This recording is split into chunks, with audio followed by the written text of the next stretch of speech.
Yeah.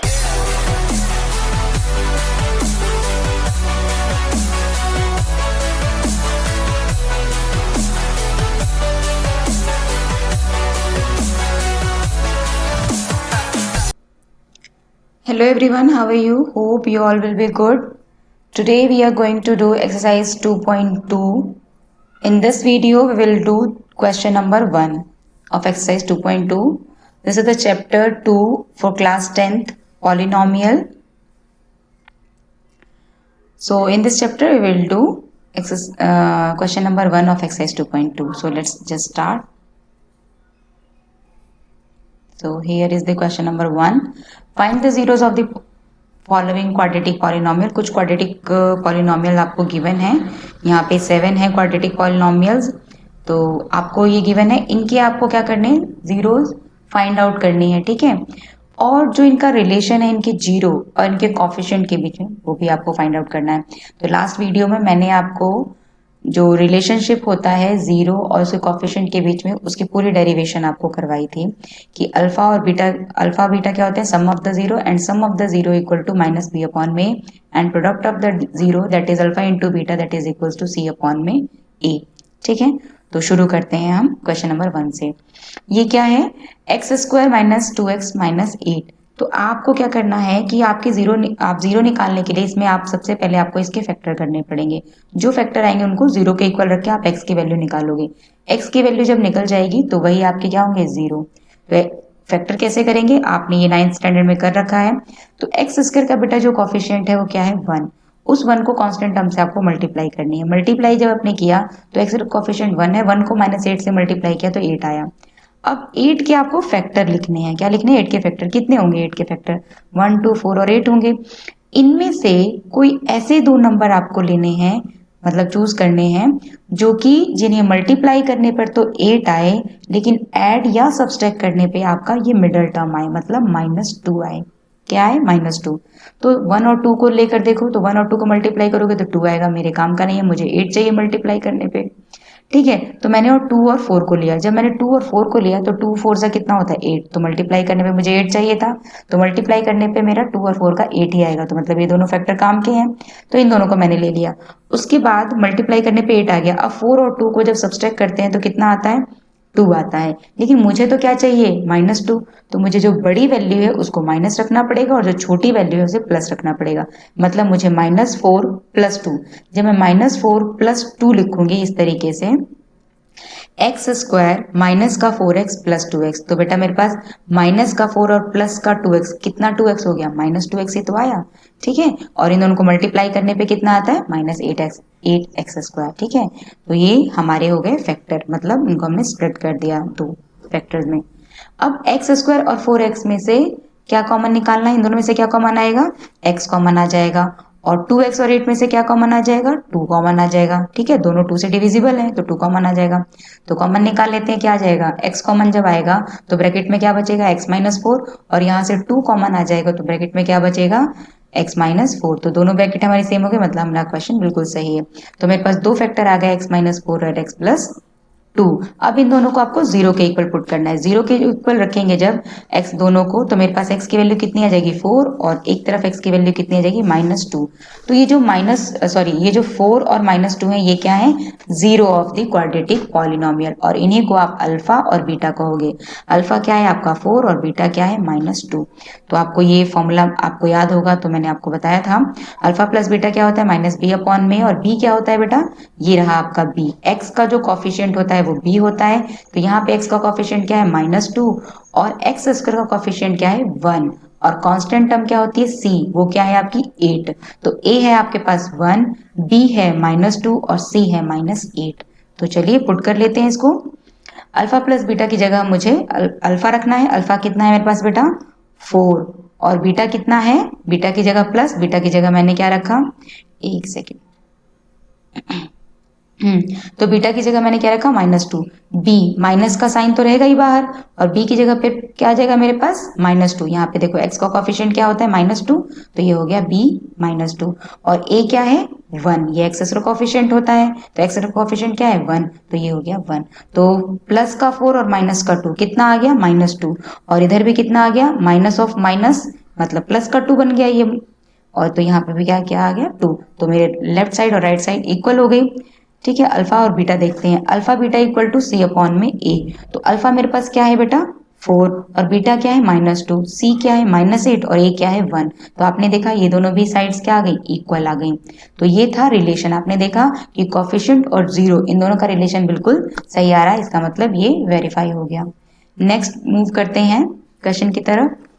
4s² minus का 4s plus 1। अब इसको स्प्लिट करना आपको समझ में आया होगा कि सबसे पहले ये जो x² का कॉफिशिएंट है 4 इंटू 1, इन दोनों को करना है आपको मल्टीप्लाई। मल्टीप्लाई करने पे कितना आ गया 4, और 4 जो है उसके दो फैक्टर ऐसे ढूंढने हैं जिन्हें मल्टीप्लाई करने पे तो 4 आए और ऐड या सब्सट्रैक्ट करने पे भी 4 आए।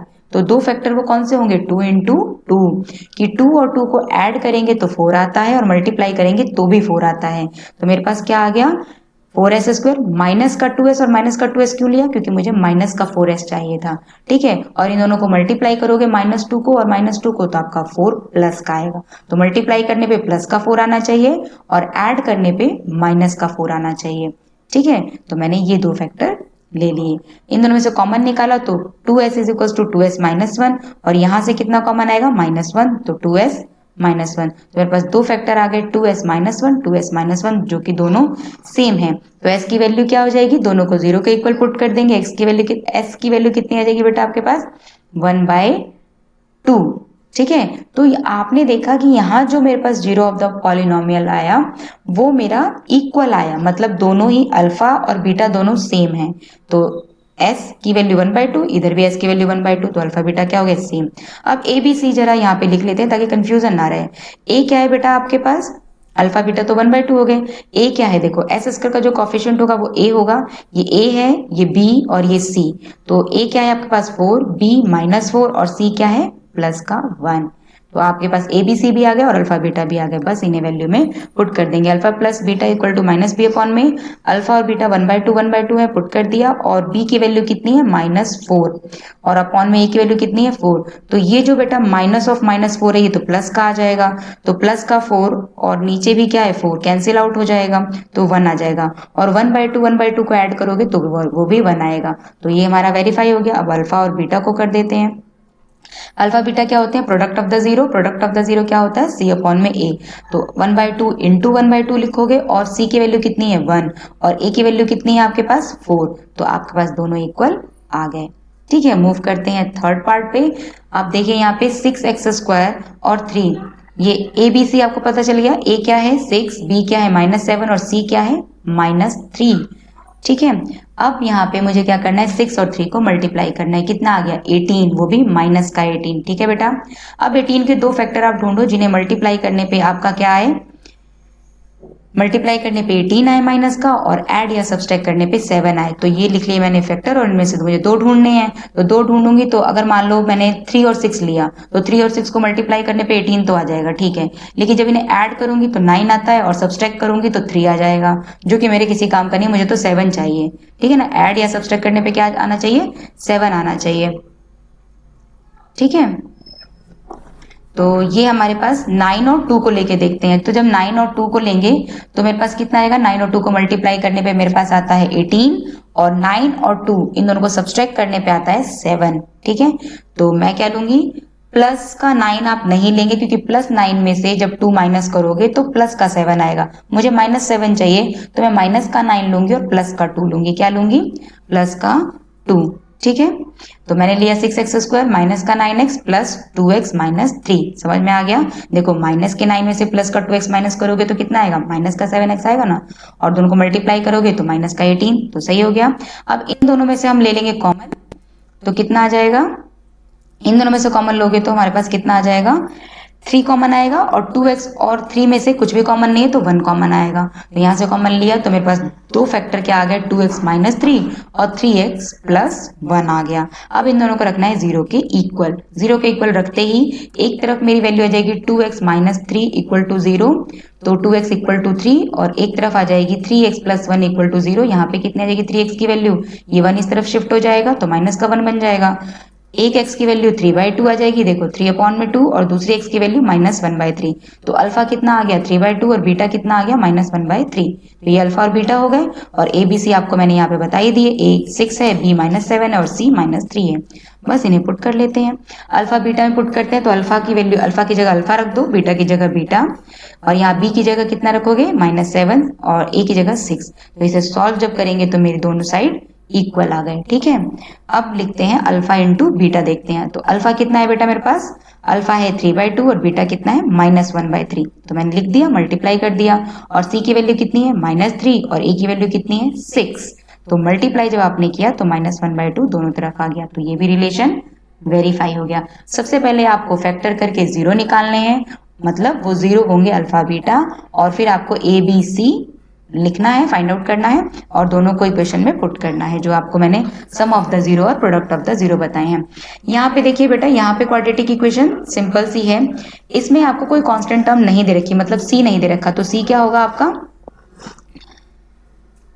तो यहाँ पे आपका क्या आ जाएगा 4u² और प्लस 8u।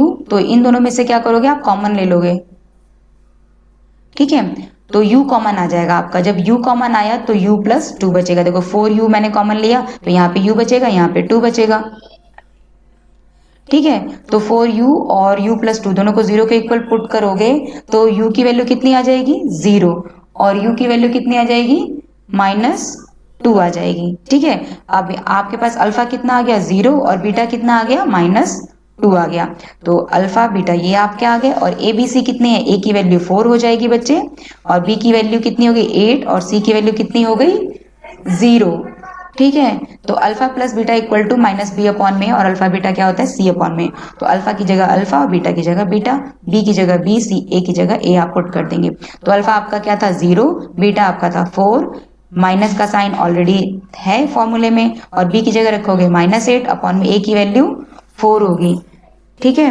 तो अल्फा इंटू बीटा यानी 0 इंटू -2 आ जाएगा आपके पास। तो आपने देखा कि कितना आया 0 इंटू अल्फा की वैल्यू 0, बीटा की वैल्यू -2। तो बेटा 0 से किसी भी चीज को मल्टीप्लाई करते हैं तो क्या आता है 0, और सी की वैल्यू कितनी है 0, तो 0/4 भी क्या होगा 0। तो आपने देखा कि ये कितना आ गया 0 = 0, और इधर 0 + 4 कितना आ जाएगा 4, और जब 4 को 8 को 4 से कैंसिल करोगे तो कितना आ जाएगा 4 × 2 = 8, और ये माइनस और माइनस क्या हो जाएगा प्लस, तो दोनों तरफ 4 4 आ गया। तो ये आपका फोर्थ पार्ट था क्वेश्चन नंबर 1 का। Move to the fifth part. Fifth part आपका क्या है t² - 15। अगर आप यहाँ पे देखो तो आप सोचोगे ना तो यहाँ पे कांस्टेंट टर्म दे रखी है और ना ही मैं इसमें कोई भी फैक्टर कर सकती हूँ, क्योंकि कांस्टेंट टर्म है नहीं तो मल्टीप्लाई किससे करेंगे, फैक्टर किसके निकालेंगे, ठीक है। तो यहाँ पे आपको क्या करना है बेटा, फॉर्मूला लगाना है a² - b² का। तो आप सोचोगे a² में चलो t का स्क्वायर तो हम कर लेंगे, लेकिन 15 का स्क्वायर कैसे करेंगे। तो 15 को स्क्वायर करने के लिए आपको इसको क्या लिखना होगा, √15 का स्क्वायर कितना आता है 15 आता है ना। तो आप इसको लिखोगे, ए बी सी आपके क्या है, यहाँ पे a आपके पास 1 है, b आपके पास 0 है क्योंकि b का कोई कोएफिशिएंट है ही नहीं, और c मतलब t का कोई कोएफिशिएंट नहीं है इसलिए b 0 है, और c की जगह क्या है -15। उसके बाद आप देखो यहाँ पे t² क्या है बेटा t² t का t² और 15 को क्या लिखेंगे √15 का स्क्वायर। तो हो गया ना फॉर्मूला, √15 को 2 टाइम्स आप मल्टीप्लाई करो तो कितना आता है, सिर्फ 15 आता है, क्योंकि रूट की पावर कितनी होती है 1/2। तो 2 बार जब √15 को मल्टीप्लाई करोगे तो एक 15 की पावर 1/2 और दूसरे 15 की पावर 1/2, तो 1/2 प्लस 1/2 को जब मल्टीप्लाई करोगे, मतलब 15 और 15 √15 को मल्टीप्लाई करोगे तो उनकी पावर्स क्या हो जाएंगी ऐड, तो 1/2 कितना हो जाएगा 1। तो यहाँ पे मैंने ये देखा। तो अब a² - b² का फॉर्मूला क्या होता है, a + b और a - b, मतलब t + √15 और t - √15। इन दोनों को 0 के इक्वल पुट करिए आप, 0 के इक्वल पुट किया, t - 15 को 0 के इक्वल और t + 15 को भी 0 के इक्वल। तो एक तरफ तो कितना आ गया √15 और एक तरफ t की वैल्यू -√15। तो आपके अल्फा कितना हो गया 15 और बीटा -√15। ठीक है। तो अल्फा प्लस बीटा, अल्फा कितना है √15, बीटा कितना है -√15। जैसे ही आप अल्फा बीटा रखोगे बेटा तो +√15 और -√15 जीरो हो जाएगा, और बी की वैल्यू कितनी है 0, तो 0/1, तो आपने देखा ये 0 = 0 आ जाएगा। इधर अल्फा और बीटा का देखते हैं, अल्फा और बीटा √15 इंटू -√15, ठीक है, और सी कितना है -15 और ए कितना है 1। तो रूट और रूट को आपने मल्टीप्लाई किया तो सिंगल 15 आया, मतलब 15 की पावर 1, तो 15 वो भी माइनस की, और इधर भी आपका क्या है -15। तो देखा आपने ये रिलेशन क्या हो गया, वेरीफाई हो गया। Zero of the polynomial, quadratic polynomial, और उसके कोफिशिएंट के बीच में जो रिलेशन था उसको हमने वेरीफाई कर लिया। तो ये 5 पार्ट मैंने आपको करवा दिए, जो 6 पार्ट है वो आप खुद करेंगे। So thanks for watching this video. If you like this video, please like, share and subscribe our channel Nitya Education. Thanks for watching.